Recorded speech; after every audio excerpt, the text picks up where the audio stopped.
Perkenalkan, nama saya Desi Sriani, NIM E281-20031.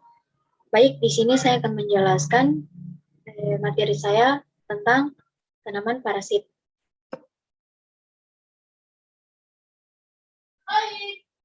Pengertian parasit. Tumbuhan parasit adalah tumbuhan yang membuat hidupnya menguntungkan sebagian atau seluruh sumber energinya pada tumbuhan lain dan menyebabkan kematiannya mengalami kekurangan energi. Dalam pengertian ini, tidak termaksud persaingan antar organisme, serta predasi oleh beberapa tanaman pemakan serangga.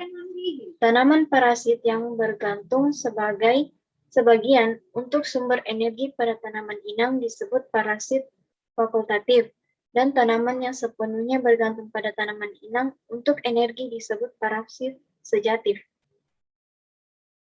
Parasit fakultatif masih memiliki organ fotosintesis yang bekerja secara normal seperti tumbuhan non-parasit. Contoh dari kelompok pertama ini adalah Mistletoe. Contoh kelompok kedua parasit sejati adalah tali betina atau cuscuta, benalu, dan teratai, dan juga Rafflesia arnoldii. Parasit dan penyakit tumbuhan. Agen penyebab penyakit patogen.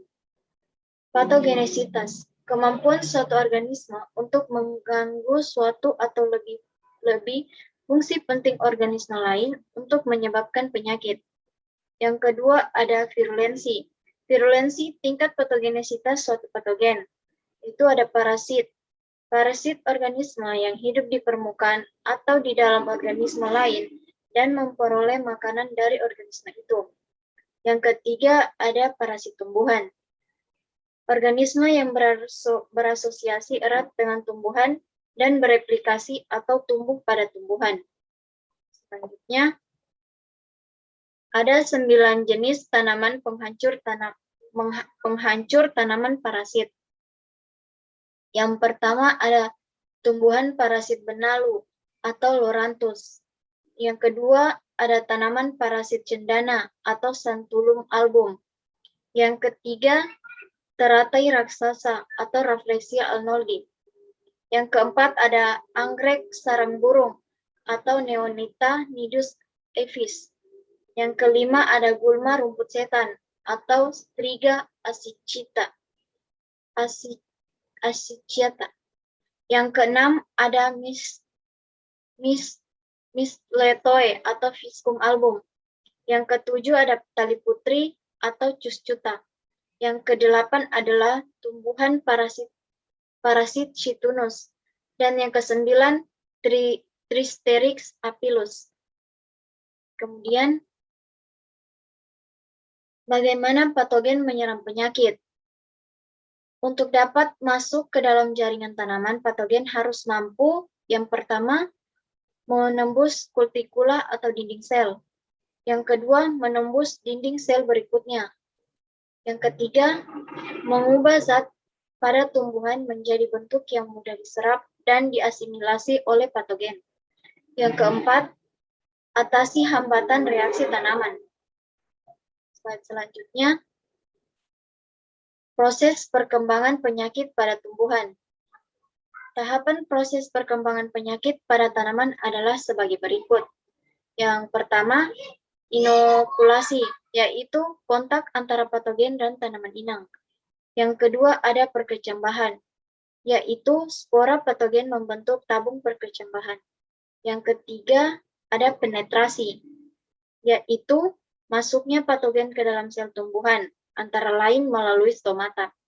Dan yang keempat, infeksi, yaitu reaksi antara patogen dan sel tumbuhan sehingga menimbulkan gejala. Yang kelima, ada masa inkubasi, yaitu waktu yang dibutuhkan dari stadium 1 sampai 4. Selanjutnya yaitu gangguan pada tanaman. Gangguan pada tanaman memiliki dua faktor, yaitu faktor biotik dan faktor abiotik. Faktor biotik sendiri terdiri dari 3, yaitu patogen, non-patogen, dan kompetisi. Patogen terdiri dari yang pertama itu bakteri, yang kedua fungi, dan actinomycet, yang ketiga ada virus. Dan pada non-patogen yaitu yang pertama hama, serangga, dan parasit. Yang kedua ada intervensi manusia. Dan yang ketiga ada kompetisi. Kompetisi terdiri dari yang pertama gulma, tanaman liar, tumpang sari. Dan yang kedua ada tumbuhan parasit. Selanjutnya pada faktor abiotik terdiri dari cuaca dan iklim, fisiologis, media atau tanah, dan atmosfer. Cuaca dan iklim terdiri dari yang pertama pergantian musim atau perubahan cuaca. Yang kedua cuaca ekstrim, kemarau atau musim hujan. Fisiologis terdiri dari yang pertama ketidakseimbangan dan defisiensi hara. Yang kedua ada toksisitas pupuk atau pestisida. Yang ketiga ada kekeringan. Dan media atau tanah. Yang pertama ada perubahan fisik, biologi, kimia tanah. Yang kedua ada pencemaran. Dan yang terakhir ada atmosfer. Atmosfer terdiri dari polusi udara, suhu, dan kelembaban udara. Baik, sekian dari saya. Wassalamualaikum warahmatullahi wabarakatuh.